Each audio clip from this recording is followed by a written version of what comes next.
Mexico City is the fifth largest city in the world.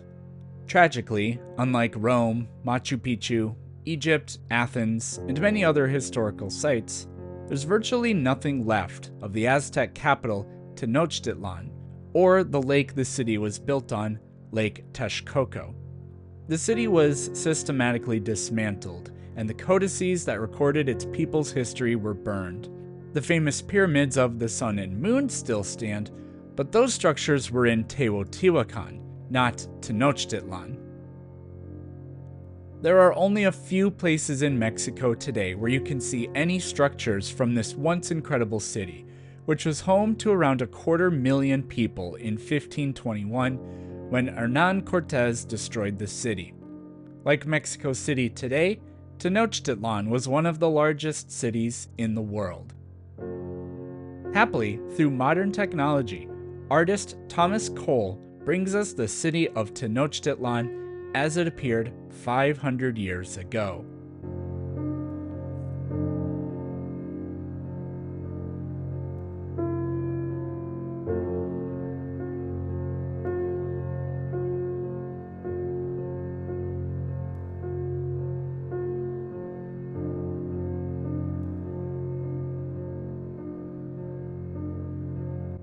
The term Aztec is a modern invention. The people referred to themselves as the Mexica.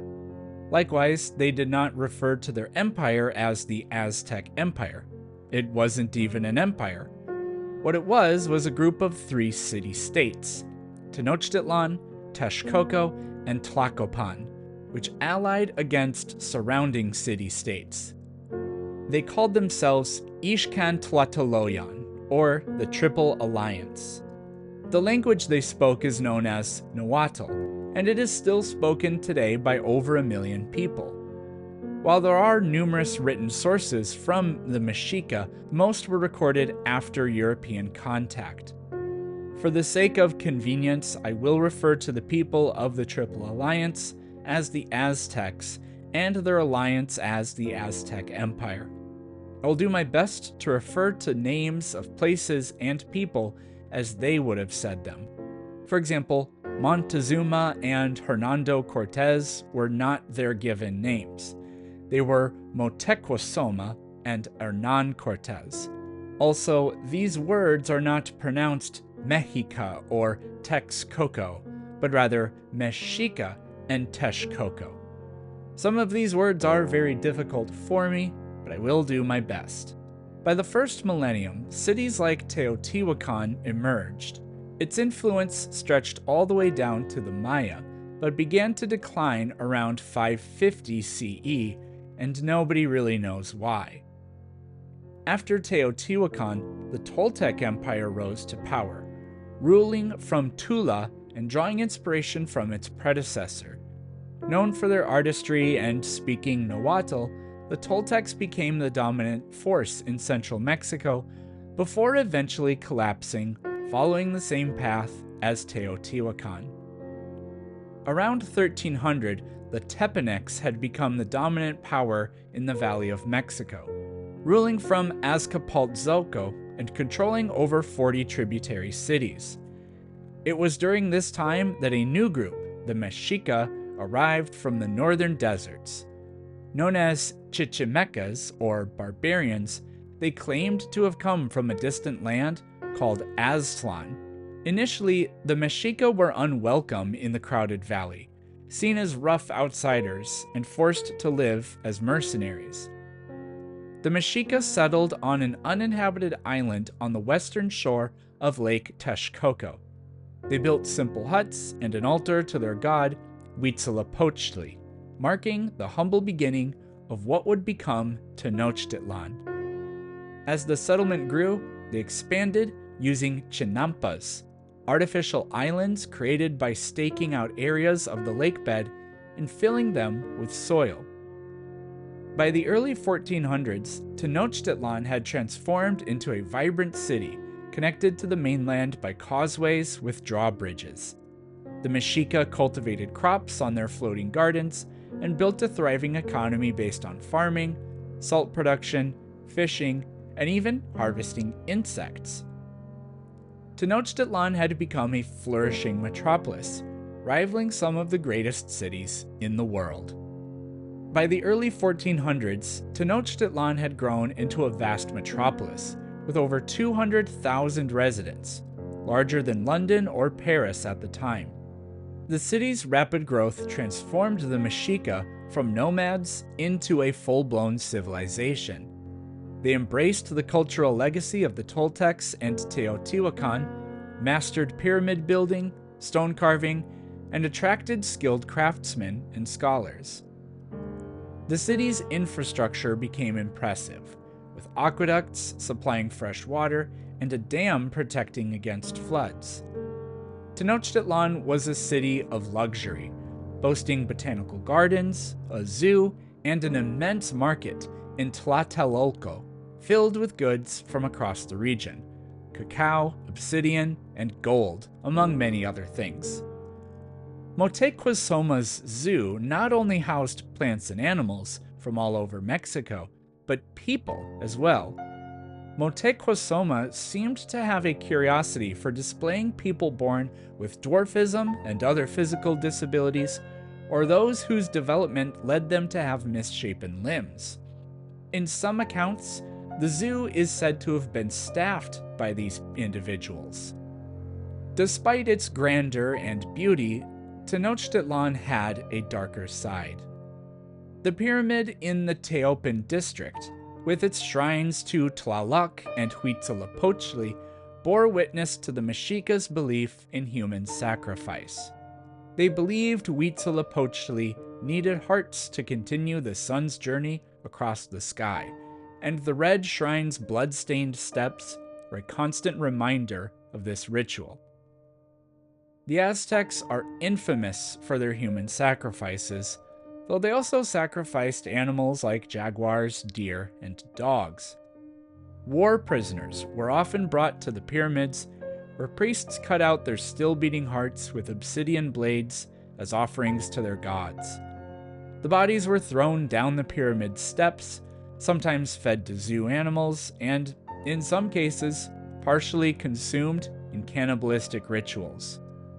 While this practice is shocking, it wasn't unique to the Mexica. Many ancient American cultures practiced human sacrifice. Spanish conquistadors, however, exaggerated these rituals to justify their colonization, while the Mexica likely inflated their own numbers to showcase their power and intimidate the Spaniards. There were also accounts that were deliberately or accidentally fabricated, such as the idea that the Aztecs made bread out of sacrificed children that they consumed. This culture of sacrifice fueled the empire's expansion throughout the 15th century. The Aztec Empire functioned more as a network of tribute than a traditional empire. Instead of occupying conquered lands, the Aztecs extracted wealth from them, using a sophisticated system of roads and runners to maintain control. While most regions submitted, rebellion did happen and was brutally crushed.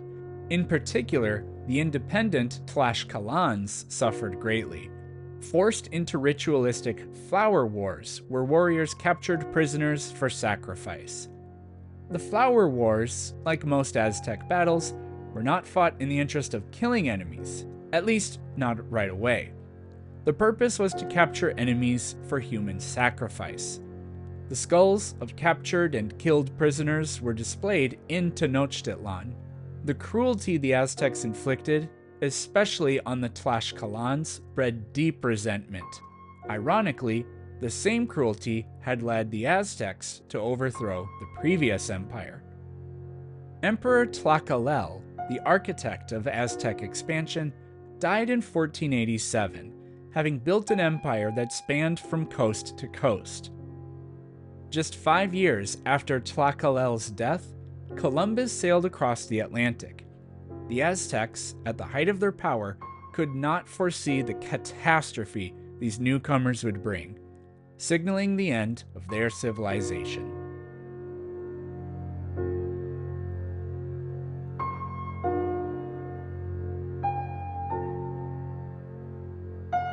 In the year 1502, Motecuhzoma II, the ruler of the mighty Aztec Empire, ascends to power. His coronation marked a new era, with Motecuhzoma standing as the ninth king of Tenochtitlan. At 35 years old, he was a figure of strength and vision. Those who knew him spoke of his quiet, commanding presence. But Motecuhzoma's reign began with more than just celebration. It demanded blood.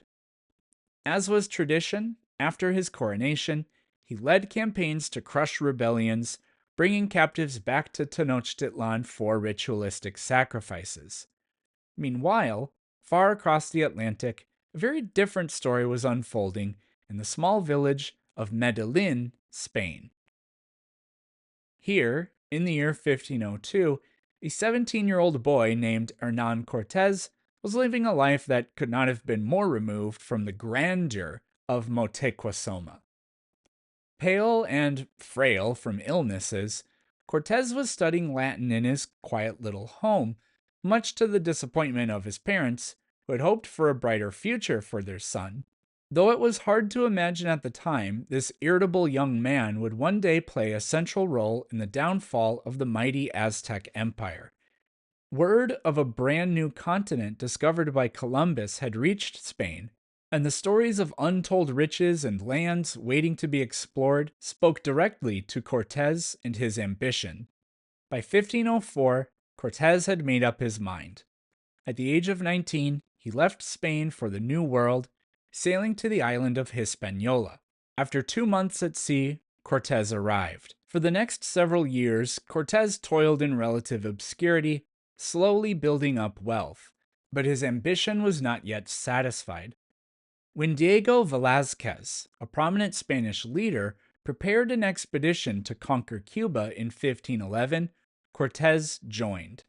The campaign in Cuba was ruthless, marked by the violent suppression of the native people, and Cortez, though not a soldier, quickly rose in the ranks. His legal skills earned him the favor of Velázquez, who appointed him as his personal secretary, and later as the magistrate of Santiago, the newly formed capital.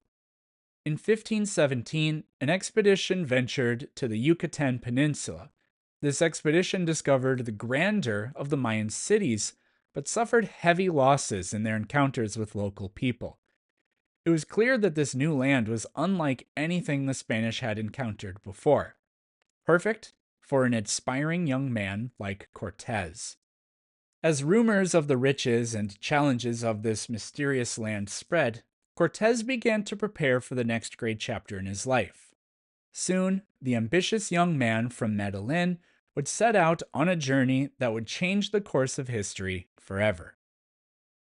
In 1518, Diego Velázquez, now governor of Cuba, assembled a rescue mission to locate Juan de Grijalva, a Spanish explorer who had gone missing. Surprisingly, Velázquez appointed Hernan Cortez to lead the expedition, despite Cortez being only 33 years old and having very limited military experience. Nevertheless, Cortez recruited 300 men and prepared 6 ships for the voyage. However, just before they could depart, Grijalva returned. His stories of stone-paved cities, towering pyramids, and a powerful ruler named Motecuhzoma captivated the Spanish. But Velázquez saw this as a reason to cancel the mission.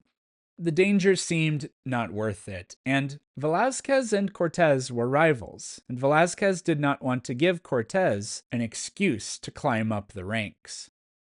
Cortez, still driven by ambition and perhaps his love of risk-taking, decided to go ahead with the expedition anyway, even against the governor's wishes.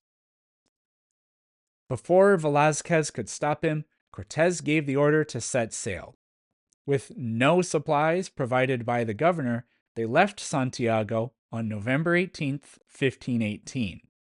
Legend has it that Velázquez rushed to the docks, shouting at Cortez, but the ships were already pulling away. Cortez, defiant, allegedly replied, "Forgive me, your worship, but some things are done, not debated." Short on food, Cortez's fleet sailed around Cuba, finding ports where they could secretly barter for provisions. Despite Velazquez's efforts to block their supply, Cortez gathered enough food and even convinced 200 men from Grijalva's expedition to join him. Now commanding 11 ships, 630 men, and equipped with horses, cannons, and mastiffs, they were ready to cross the waters to Mexico. What followed was the beginning of Cortez's invasion of Mexico.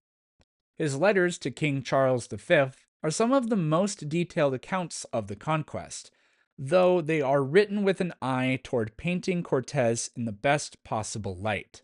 Remember, he was deliberately disobeying orders. If he could make himself out to be the hero and the conqueror and to have brought riches to the king, that would be Hernan's way of avoiding any legal troubles. He masterfully justified his actions using his legal expertise, ensuring that everything appeared legitimate in the eyes of Spanish law. The Mexica people were well aware of the Spanish presence, although they were largely ignorant about the Spanish themselves, their customs, or their intentions. Lookouts stationed along the coast witnessed the strange white sails and sent word to Tenochtitlan that foreigners had arrived. Though European accounts later embellished the story, suggesting that the Aztecs believed the Spaniards were their gods, it's more likely that the Mexica quickly recognized the Spanish as powerful men from a distant land. Upon their initial meeting, the Mexica presented fine gifts of textiles, and the Spanish in turn gave simple beads. The first contact between the two civilizations set the stage for a monumental clash that would ultimately lead to the fall of the Aztec Empire.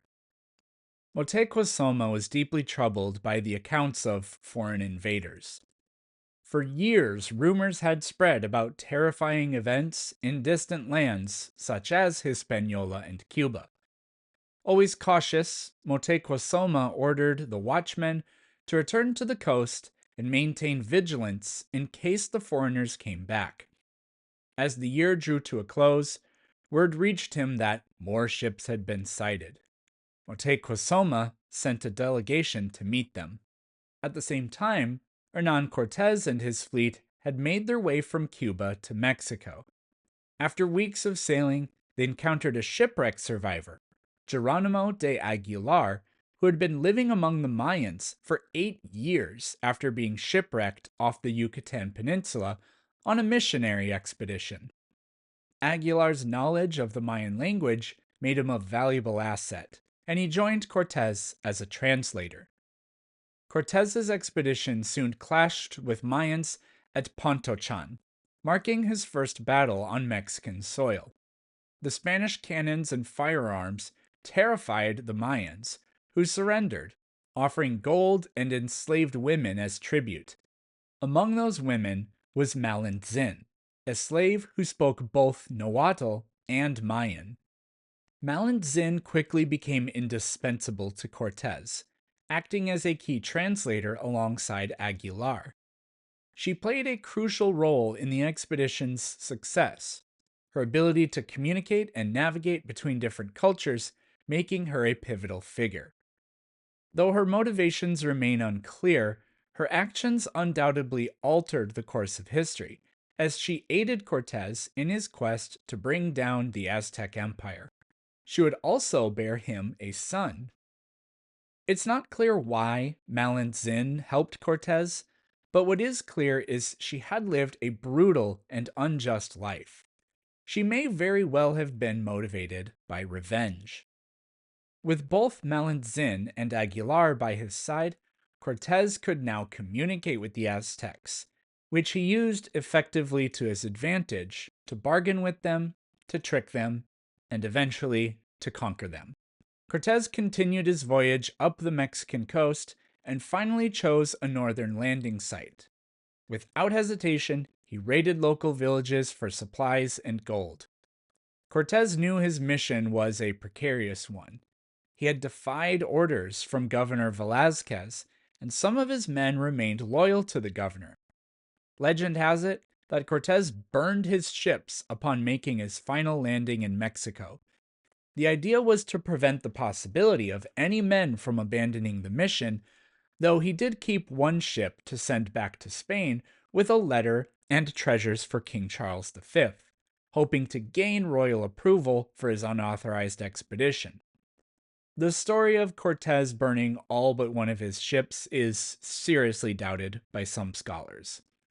Cortez quickly established a settlement and named it Veracruz.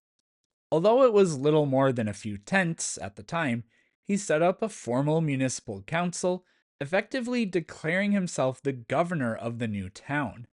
This gave him legal authority to act in the name of the king, bypassing Velazquez entirely, who was the governor of Cuba, not Mexico.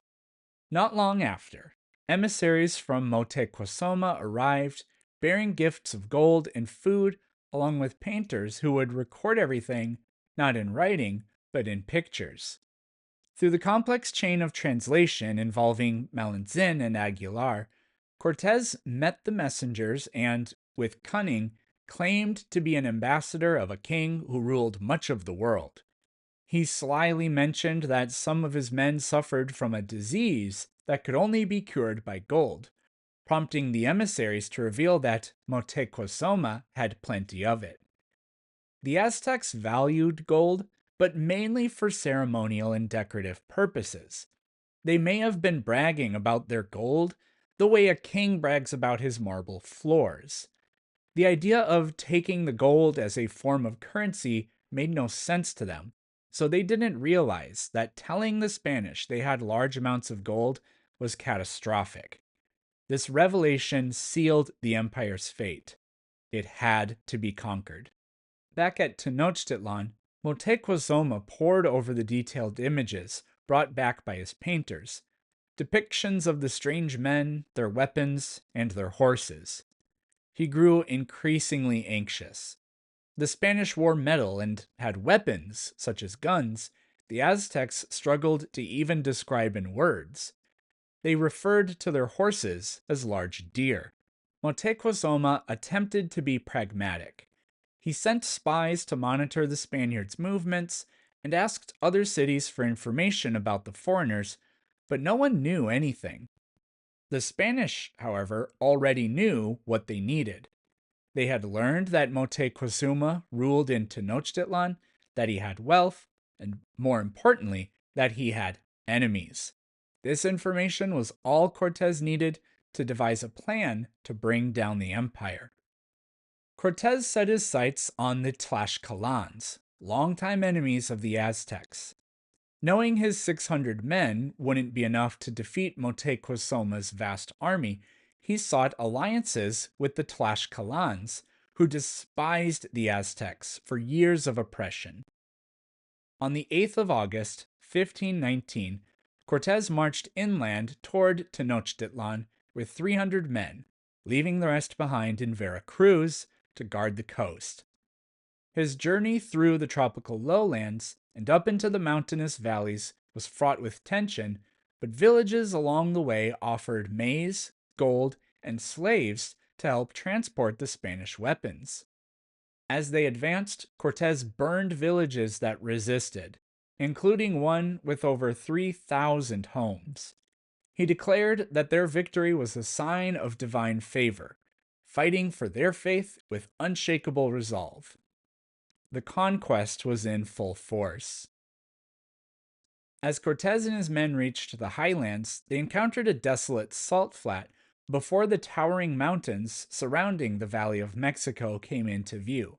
Food and water were scarce in this harsh landscape, but they eventually arrived in Tlaxcalan territory. Cortez expected a warm welcome, assuming the Tlaxcalans would be eager to join him in overthrowing Motecuhzoma. However, the Tlaxcalans, weary from years of conflict with the Mexica, mistook the Spaniards for enemies and mobilized their warriors. The Tlaxcalans attacked in waves, but their obsidian blades shattered against Spanish steel, while gunfire and cavalry charges devastated their numbers. Though the Tlaxcalans fought fiercely, they eventually retreated. Cortez had won, but he was shaken by the resistance and the losses his men suffered. If the Tlaxcalans could fight this hard, how could they hope to defeat the far more powerful Triple Alliance? After days of skirmishes and failed attempts at diplomacy, the Tlaxcalans finally settled for peace, explaining that they had mistaken the Spaniards for Motecuhzoma's allies. Word of Cortez's military prowess reached Motecuhzoma. Fearful of the Spaniards' power, and now consolidation of power, Motecuhzoma sent envoys to Cortez, warning him not to trust the Tlaxcalans and inviting him to visit Tenochtitlan. Cortez, recognizing the deep division between the Tlaxcalans and the Mexica, saw an opportunity. He accepted the Tlaxcalan offer of friendship and spent weeks resting in their city. The Tlaxcalans, eager to settle scores with their rivals, pointed Cortez toward the city of Cholula, falsely claiming it was a close ally of the Mexica. Cortez, alarmed by the supposed threat, marched on Cholula. Upon arrival, the Spaniards were met peacefully by the Cholulans, but Cortez launched a surprise attack, massacring the city's inhabitants over 2 days and destroying a temple to Quetzalcoatl. Though Cortez later justified the massacre as a preemptive strike against a plot, it was more likely an act of terror meant to send a message to Motecuhzoma. When Motecuhzoma's messengers returned with news of the Spanish advance and the destruction of Cholula, the king was devastated. Nothing he had tried had stopped the Spanish advancement on his great civilization. The Tlaxcalan warriors and others who had joined the Spaniards marched closer, eager to exact revenge against their longtime enemies, the Mexica. In desperation, Motecuhzoma sent a servant disguised as himself to offer Cortez gold and gifts, hoping to appease the foreigners. But Cortez saw through the ruse, thanks to his Tlaxcalan allies, and continued to march toward Tenochtitlan. With the Spanish now crossing the mountain passes, panic spread across the empire. Entire towns emptied. As Cortez and his men descended into the Valley of Mexico, they were greeted by the awe-inspiring sight of Tenochtitlan, shimmering on Lake Texcoco. Approaching the causeways, they encountered Motecuhzoma himself. Motecuhzoma gave Cortez an Aztec calendar crafted onto a disc of solid gold. Cortez had the calendar melted down. This again displays the difference in the value of gold between the Aztecs and the Spanish. To the Aztecs, a piece of gold was worth something only insofar as it could be crafted into other things. Though gold jewelry did exist, to the Spanish, the only real valuable form of gold was raw or in the form of coins. After a brief exchange, the Spaniards were welcomed into the city. The date was November 8th, 1519. Motecuhzoma was one of the most powerful and successful rulers in Aztec history. Under his leadership, the empire reached its largest size. In his conquests, he had made many enemies, including the Tlaxcalans. As emperor, Motecuhzoma collected vast tributes of gold, crops, and slaves, enriching the elites of Tenochtitlan. Beyond his military achievements, Motecuhzoma was an intellectual who built a network of libraries, the zoo, and gardens, organizing everything from plants and animals to people across his empire. Though he was aware of the devastation the Spaniards had inflicted, Motecuhzoma was a proud and powerful leader in the most powerful city-state of the Triple Alliance. Like Atahualpa, he would more likely have been confident in his ability to dispatch the Spanish, if need be, than to kill them on sight. Whether his decision to be friendly with the Spanish at their first meeting was to lure them into a trap, convince them to ally with him to be an even more effective force in the region, or simply as a precaution, we will never know. It has also been speculated that Motecuhzoma believed the Spanish could serve as the opposition for the next flower wars, which were fought in a specific month of the Aztec year which was drawing near at the time Cortez made his way to Tenochtitlan. In his letters to King Charles, Cortez described a grand meeting with Motecuhzoma where they exchanged gifts, and Motecuhzoma supposedly proclaimed that he had been waiting for the Spaniards as prophesized conquerors. Upon meeting Cortez, Motecuhzoma effectively handed him the empire and surrendered without resistance, right then and there. This self-serving story, clearly tailored to impress the Spanish king, was widely published and helped transform Cortez from a mutineer into a celebrated conqueror.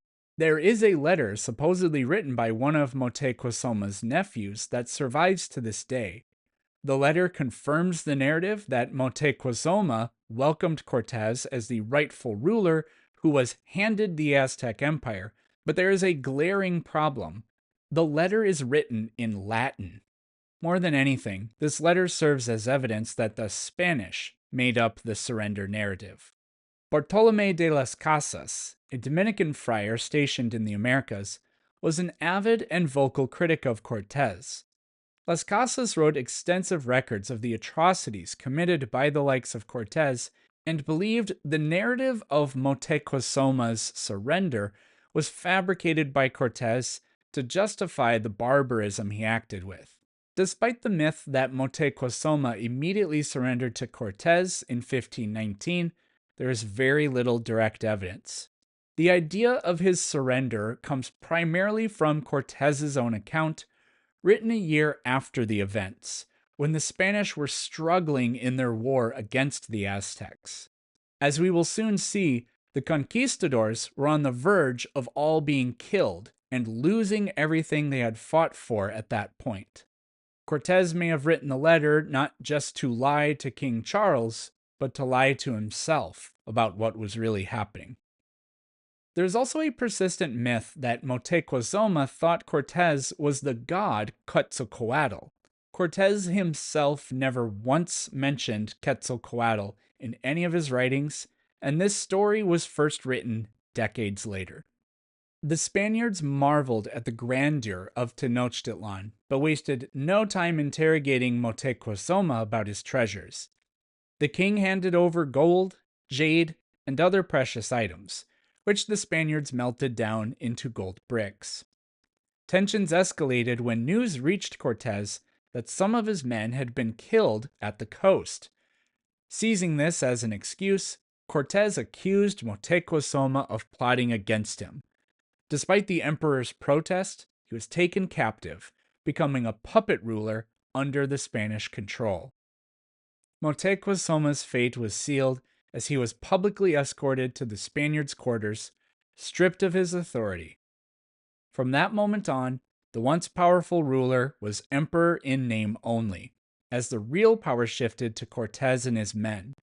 However, Cortez and his men understood the importance of keeping Motecuhzoma as a figurehead to maintain order and avoid an immediate uprising from the Aztec people. Motecuhzoma continued to perform many of his duties as emperor, including meeting with his lords, overseeing ceremonies, and issuing orders, but always under the watchful eye of the Spanish. The Aztec people initially believed that Motecuhzoma was voluntarily cooperating with the Spanish, though he had little real authority left. The Spanish used him to extract gold and resources from the empire and to keep the Aztec nobility and military leaders compliant. This strategy was extremely difficult, and as we shall see, collapsed in less than 1 year. Cortez was now controlling the Aztec Empire. One night, he arrested 17 Mexica lords, accusing them of plotting against his men in Veracruz. He burned them alive in the temple courtyard. Despite his imprisonment, the emperor maintained a dignified routine to keep up appearances, but Spanish guards followed him everywhere. In April 1520, Motecuhzoma secretly received a message showing 18 Spanish ships off the coast. Reinforcements led by a man named Panfilo de Narvaez, sent by Governor Velázquez of Cuba to arrest Cortez. Seeing an opportunity to rid himself of Cortez, Motecuhzoma communicated with Narvaez, providing routes and supplies. Fearing this secret plot becoming discovered, Motecuhzoma eventually revealed the approaching ships to Cortez, hoping to scare him away. Instead, Cortez exploded with anger, knowing he had to face Narvaez, but also realizing his forces would be dangerously divided. In May, Cortez left with 80 men, leaving the rest to control Tenochtitlan. Narvaez, confident with his 900 men, waited for Cortez. But Cortez, skilled in Mexico's terrain, launched a surprise nighttime attack, overwhelming Narvaez's forces. Narvaez was wounded and captured, and his men, promised gold by Cortez, quickly joined him. Meanwhile, in Tenochtitlan, Cortez had left Pedro de Alvarado in charge. On May 22nd, the Aztecs celebrated with a festival dedicated to the god Huitzilopochtli. In the middle of the festival, Alvarado and several men barricaded the exits and slaughtered countless unarmed Mexica. Accounts by the Aztecs write of the Spaniards beheading people, pulverizing their severed skulls into bits, chopping off limbs, and people stepping on their own entrails as they tried to run away after having been gashed by Spanish swords in the abdomen. There are different accounts of what happened.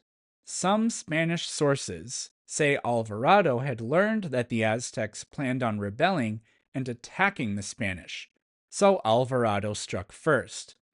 The Aztecs, as well as some Spanish sources, say it was done so the Spanish could take the decorative gold worn by the Aztecs. If the Aztecs weren't planning a rebellion, they certainly were now. Aztec warriors counterattacked, and the Spanish, with their hostage Motecuhzoma, had to barricade themselves. Alvarado forced Motecuhzoma to plead with his people to stop, but they responded by pelting him with stones, signifying the end of his authority. It took 23 days for Cortez to return to the shores of Lake Texcoco, now leading a much larger force of 1,000 Spaniards and thousands of Tlaxcalan warriors. The Tlaxcalans knew that if they did not help the Spanish and the Aztec Empire was victorious, then they would suffer a wrath from them, the likes of which they had not yet seen. Upon arriving in Tenochtitlan, Cortez found a grim scene. The city was in open revolt.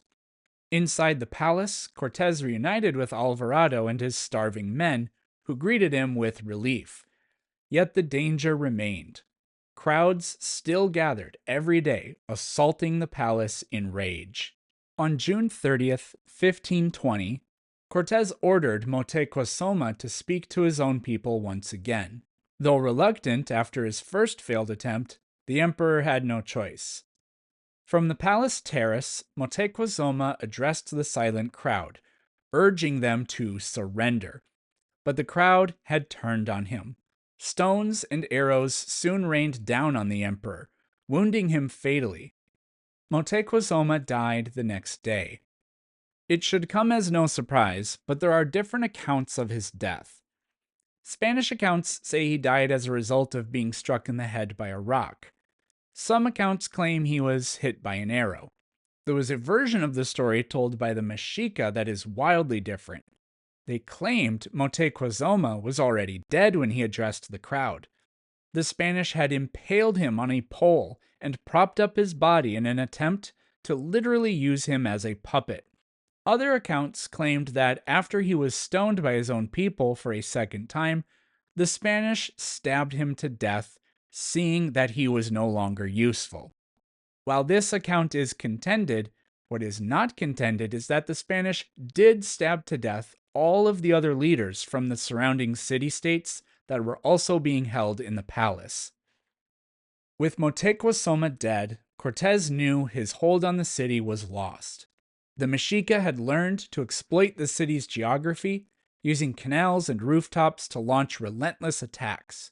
Cortez hatched a desperate plan to escape the city at night, attempting to sneak out under the cover of darkness.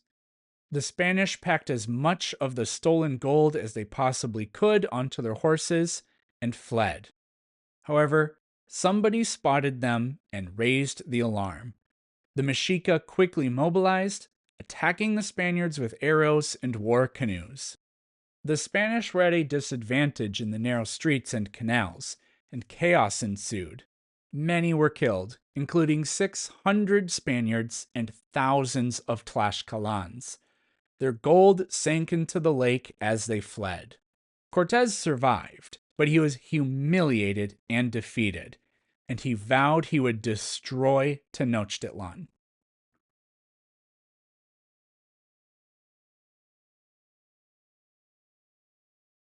Cortez retreated to Tlaxcala, where he spent months gathering reinforcements, including a vast native army and 12 ships. By Christmas 1520, he returned to Tenochtitlan with 100,000 native allies, 900 infantry, cavalry, cannons, and launched a deadly siege on the city. Cortez slowly choked the life out of Tenochtitlan, aided by the spread of smallpox, as his ships and blockade tightened their grip on the once great city. They systematically destroyed blocks of the floating city, shrinking the ground where the Mexica would make their final stand. After weeks of siege, Cortez gave the order to advance onto Tenochtitlan. The battle was intense and relentless, as the Spanish and their Tlaxcalan allies fought house by house, with heavy casualties on both sides. As the fight dragged on, Cortez resorted to drastic tactics. He ordered the destruction of each district, filling the canals with rubble to hinder the Mexica canoes. Despite their resistance, the Mexica were slowly being crushed. They even managed to destroy several of Cortez's ships. However, famine and disease soon devastated the Mexica. Because the city was literally an island, the Spanish from outside the city were able to completely stop the import of new supplies. The Spanish further cut off their water supply, forcing the Mexica to drink from the salty lake. Eventually, the Mexica made their last stand in the market of Tlatelolco. Surrounded and outnumbered, the Mexica surrendered on August 13th, 1521. Cuauhtémoc, the last emperor, was captured, and the Aztec Empire was no more. Cortez, humiliated by his defeat and the destruction of the city he wanted to present as a jewel to his king, set about erasing Tenochtitlan from history. The surviving Mexica were enslaved and forced to demolish their own city, building European structures over the ruins. Cortez ensured the culture and memory of the Aztec Empire were systematically erased, replacing their great temples with churches. Tenochtitlan became Mexico City, and the lake it once stood on was drained and paved over, leaving no trace of the mighty city that had once ruled the valley.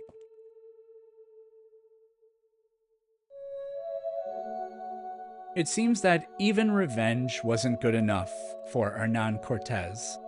He could have easily retired rich and famous, but he spent the later years of his life chasing glory.